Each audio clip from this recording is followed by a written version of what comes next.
You must be saving up properly, right? So, how much do you have? George, my husband of many years, was trying to charm me with his sweet talk. I sighed at his words. I didn't feel like responding, but I knew my persistent husband would keep asking until I gave him an answer. I've got about $400,000 in the bank account. But remember, that money isn't for spending. I made sure to drive that point home to him. But trying to get the message across to him was pointless. He never listens. Ah, I see, he said, seeming satisfied. The next day, he disappeared from our home with the passbook and cards. Fed up with my foolish husband, I picked up the divorce papers he had left behind. Where on earth had he vanished to? Well, it didn't matter. In fact, this might be the perfect chance for me to disappear as well. With that thought, I took action. And as I vanished, my husband began frantically searching for me. My name is Susan, my 50th wedding anniversary with my husband is almost here. We were blessed with 2 children, Emily and Kevin. They both had graduated from college, found jobs, married, and started their own families. To outsiders, we must have seemed like a happy family. But there was something that had troubled me for years. It was my husband. We met through a matchmaking date. He was the son of my father's mentor. Honestly, I didn't have a great first impression of him. He was 2 years younger than me. Perhaps because of that, he seemed quite naive. And he gave off a somewhat irresponsible vibe at first glance. Moreover, he only talked about himself and never listened to me. It's essential to talk and learn about each other in an arranged meeting. But his stories were far from interesting. Actually, I'm quite entrusted with responsibilities at work. Things often don't run smoothly without me. So, I often finish work late. It's tough unless someone understands that, he declared right off the bat. I managed a wry smile, but frankly, I wanted to tell him that I couldn't deal with such a person. However, as I was searching for words, he pressed on. Well, you'll be an older wife, so you'll understand, right? Could it be that after all his one-sided talking, he was considering marrying me without even listening to my side? Is he sane? Well, I wonder.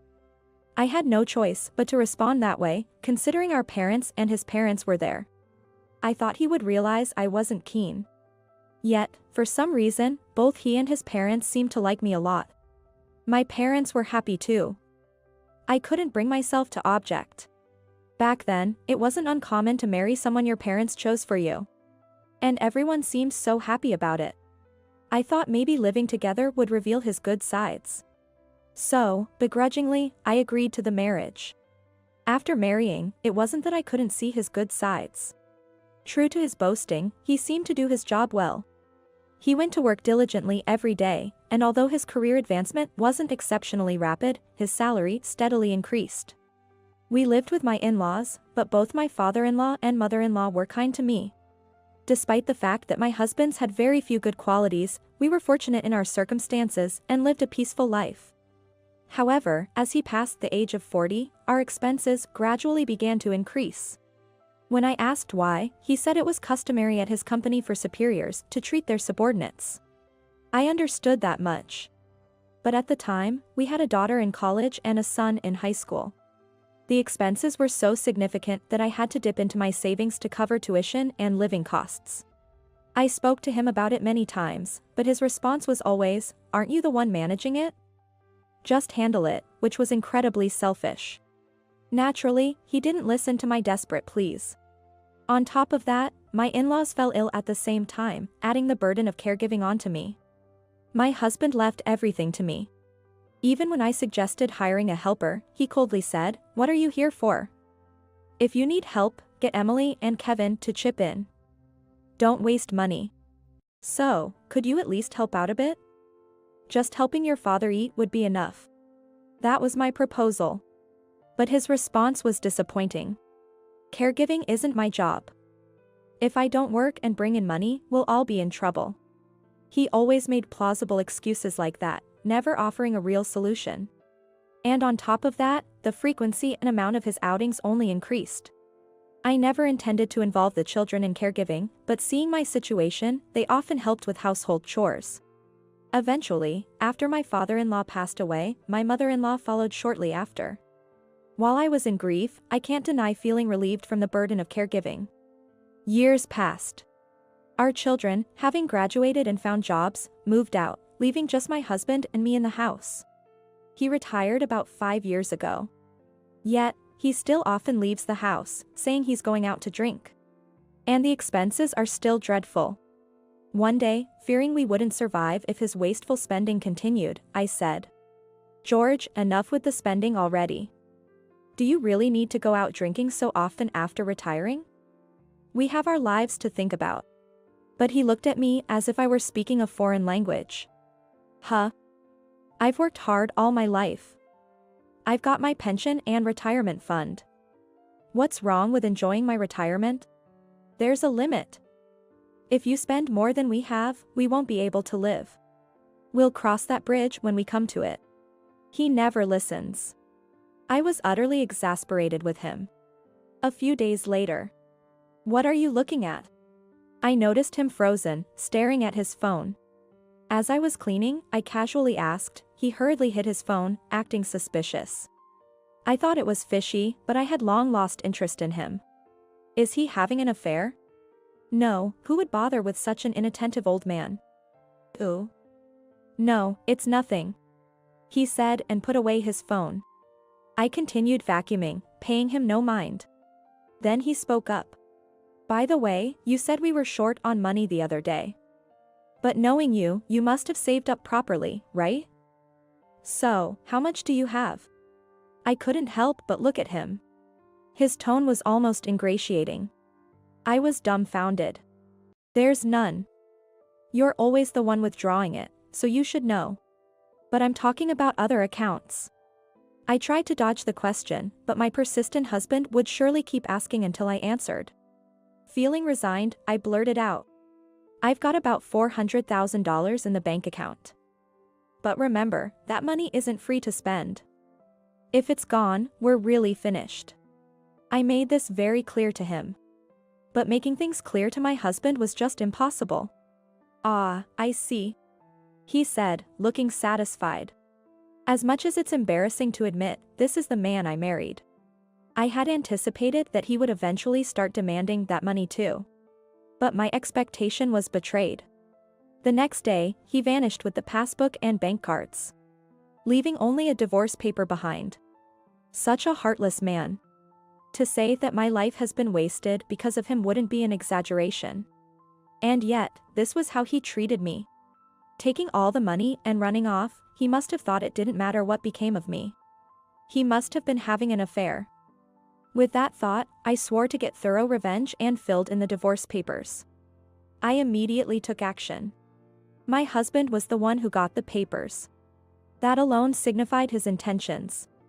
After submitting the divorce papers to the court and having them accepted, I felt a weight lifted off my shoulders. I was about to inform my children about it on my phone. I noticed several missed calls. From my husband, no, my ex-husband. I could imagine him calling in desperation. But I owed him no conversation. If I went home, I would likely run into him. So, I immediately contacted my daughter. Hello, Emily? Mom, what's up? I explained the situation to my daughter. About how George ran off with the passbook and cards containing all our money. About submitting the divorce papers. And about the constant incoming calls. Without questioning the divorce, Emily immediately suggested. Mom, come over to my place for now. It's better if you don't meet Dad. I took her up on her offer and headed to Emily's house. Within 10 minutes of my arrival, the doorbell at Emily's house rang. What should we do? It must be Dad. It's okay. Leave it to me. Emily hid me in the bedroom and went to the door alone. Dad, what's going on? I could hear Emily's voice from the entrance. As expected, the visitor was my ex-husband. Is Susan here? I can't get through to her. Oh, and I wanted to ask how to use that passbook. Just calm down. What happened? That's the thing, I can't withdraw money from the bank. So, I need to get in touch with Susan. He told our daughter. He seemed quite panicked. So that was it. The desperate tone in George's voice. I quietly listened to the conversation that reached my ears, a smile forming at the corners of my mouth. You can't withdraw the money? Why? My daughter sounded surprised as she asked. Then, George started to explain bit by bit. It seems there's a theft report on this passbook. I told them it should be fine since I'm her husband. But they won't let me proceed because it's under Susan's name. I need to get in touch with her. The desperation in his voice was almost laughable. Yes, after realizing the passbook was stolen, I immediately reported it to the bank and had it locked so it couldn't be used. Even a spouse can't use the passbook without my permission. And by then, he was no longer my spouse. So, he had no right to use that money. My husband talked with my daughter for a while but then left after receiving a phone call. After coming out of the bedroom, I thanked my daughter, and she said, "I found out why Dad took the passbook." Her words caught me by surprise. Was there a conversation I hadn't heard? But it all came down to the last phone call. I could hear someone shouting, "When will you pay back?" over the phone. Dad must be in debt. Debt? I was stunned by my daughter's revelation. What for, when, and from whom had he borrowed money? He had done all this without consulting me. And the shouting over the phone didn't sound like it came from a reputable lender. I knew he was foolish, but this was beyond my expectations. For now, he might be looking for you and could head to Kevin's place next. We should let him know. Yes. So, I reached out to my son, advising him not to engage with George if he showed up and assuring him that I was safe. Got it. It's about time that old man got what he deserved. He laughed. It seemed my children were aware of their father's selfishness. It made sense why my daughter didn't question the divorce. If anything happens, remember that Emily and I are on your side, Mom. Kevin's words brought me comfort. I felt truly relieved to have divorced. My phone continued to ring with calls from George, but I turned it off. I stayed at Emily's house, surrounded by her husband and grandchildren, enjoying a pleasant evening. The next day, turning on my phone brought immediate incoming calls. He really doesn't give up, but to my relief, it was an unknown number, not George.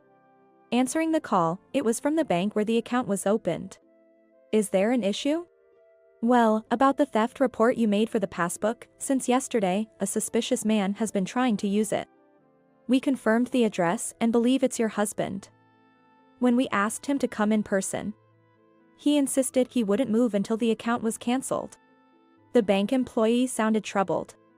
I was flabbergasted and offered my apologies. Then, I made one correction. While we currently share an address, we are divorced. I am single, and I have no husband. I'll visit soon to update my details. But please don't comply with that man's request to cancel the account. The employee assured me, understood. We will protect your deposits, so please rest assured. I reluctantly got up. I knew I couldn't keep running. It was time to confront my husband directly. Accompanied Emily, I headed to the bank. George, furious, had been moved to a separate room, and upon giving our names at the reception, we were directed there. Upon seeing us, George stood up and exclaimed, "Hey! Where were you yesterday? And you didn't even answer your phone, leaving me in a bind. Just hurry up and give me the money or make the payment already." George, with his arrogant attitude, was shouting at me. The bank employees were also shocked and tried to calm him down. How could he not be embarrassed, causing trouble for others as well? Emily apologized to the bank staff and asked for a moment to take her father away. Hearing their conversation, I spoke up. "No. What right do you have to say such things? What? I'm your husband. Can't you listen to what I'm saying?" I glared at him, who was still insisting on his usual rhetoric. "You're the one who left the divorce papers, remember? I filed them immediately. We're strangers now. You have no right to withdraw money from my account." At my words, he turned red with anger. "What? How dare you do something like that? Who's being unreasonable here? I heard you've borrowed money. You never even mentioned such debts to me. What have you been doing all this time? How did you?" At that moment, he turned pale. Then, his phone started ringing again. It is likely a call to press him for repayment. He didn't even attempt to answer it. I sighed at the sight of my pitiful ex-husband. "Your phone is ringing, aren't you going to answer it?" He snapped back. "I'm about to." As soon as he put the phone to his ear, a voice could be heard from the other end. "George, when are you going to repay the money?" Can you wait a bit longer?" "I'm at the bank right now." George mumbled, but the person on the other end was not having it. "Is that so? Better hurry up, or the interest will increase. Please take care of it." The call ended. We were all left speechless. George couldn't even lift his head. Emily and I sighed. "Anyway, it's troubling the bank staff to stay here, so let's go back home for now," Emily suggested. "Just withdraw the money. Then I'll go home." George was stubborn, but in the end, he couldn't withdraw any money and was dejected. "Come on, we're going home." With Emily's urging, he finally moved his heavy body and reluctantly followed us. How pathetic. Why would you even get into debt? Who did you borrow from? In the car, my daughter scolded George. He started to speak in a small voice. After turning 40, he disliked coming home to discussions about caregiving. To kill time after work, he started going to casinos, becoming addicted and continuing even after retirement, hiding it from me. I would nag him about money. And if he admitted it was because of gambling, I would only nag more. He wanted to do as he pleased without anyone complaining, especially after retirement. There were times he won and managed the finances with that money, but eventually, he started borrowing money. The reason he was checking his phone so often was apparently due to frequent messages about repayment. I thought he might not have been having an affair, but this was far worse. I can't believe it. It's embarrassing to say he's my father. Emily was genuinely disgusted and frustrated by George's actions. I felt the same way. "How much is it?" One. You mean $1,000? Emily inquired. Then, George, seemingly infuriated, raised his voice. "It's $100,000. It couldn't possibly be just 1,000. What, are you trying to justify yourself now, you old fool? What are we supposed to do?" I had no idea either. Finally, Emily lost her patience. And rightly so. A debt of $100,000. Not only is creating such a debt inexcusable for a family, but he also inquired about my savings.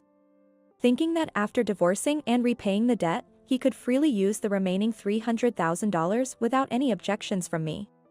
I was foolish. "I apologize," George said, apologizing, but there's no cure for such utter foolishness. An apology now changes nothing. We're strangers. I don't know you. That's all I said. After arriving home, I packed my belongings. George followed me around like a shadow. "I truly apologize. Please don't leave. Don't abandon me." But he was the one who initially intended to abandon me. If you had successfully run off with my $400,000 as planned, what did you think would happen to me? He was at a loss for words at that. Proof that he hadn't considered me at all. I had no intention of helping him. Goodbye. Selling this house should cover the debt repayment, at least. Good luck. He continued to plead desperately. But his words didn't reach me. I was a bit scared by my lack of empathy towards him, but then, my words never reached him either. It's the same for both of us. I returned to my daughter's house in her car. Finally severing ties with that pathetic man and starting a new life. Later, a lawyer named Ken, hired by George under the pretense of discussing the division of assets post-divorce, came to see me. Such a fool. Instead of wasting money on a lawyer, he should have just quietly sold the house. Ken shared George's claim of splitting the $400,000 and the debt, but that was never going to happen. The debt was incurred by him alone, in secret. I have no obligation to take it on. Even Ken seemed exasperated, saying, "I did explain that to him." Clearly, my husband hadn't listened, as usual. About the $400,000 in savings, that's money I saved and invested before I was married. I might have used some for the children's education and living expenses, but it's not a joint asset. It's my money. Bank transaction records are proof. I made sure to convey that about the money. Then Ken asked, "Is there no joint property? Maybe there's about $5,000 in savings?" But more importantly, the house we built after getting married might count since we lived there with my in-laws. It was a big house because we lived with them. And the mortgage was quite a burden. Then, the house would be split. Ken remarked with a wry smile. I gave Ken my best smile, saying, "Thank you for your understanding." Eventually, the house was sold, and I received half of the proceeds as part of the property division. I told him to sell the house and pay off the debt. I didn't want to leave any debt for the children to deal with after he was gone. Honestly, I hadn't planned on taking any money from the sale of the house. But it was his greed that led to this. He shouldn't have suggested dividing the assets. I just followed the proper procedures as he wished. Both my daughter and son laughed heartily when they heard the story. The $100,000 debt included exorbitant interest, so with the lawyer's involvement, George managed to repay it. But I don't know what became of him after losing his house, savings, and family. But as long as there's no remaining debt, it doesn't matter to me. Nothing good comes from associating with such a person. My son also decided to cut ties with him. A sensible decision, I believe. He's now renting an apartment and working day jobs. I hope he realizes this is the consequence of his actions and does his best. My daughter then suggested that I move in with her. I'm happy to spend my days with my grandchildren and daughter. Her husband is kind and interested in the investments I used to make, leading to many conversations. After living in an environment where complaints were the norm, this feels like heaven. If there was one good thing about marrying my husband, it was being blessed with my son and daughter. Knowing they're living happily now makes me feel all my efforts were worth it. Now it's my turn. It's never too late to change your life. I want to make up for the past and live happily for the rest of my life.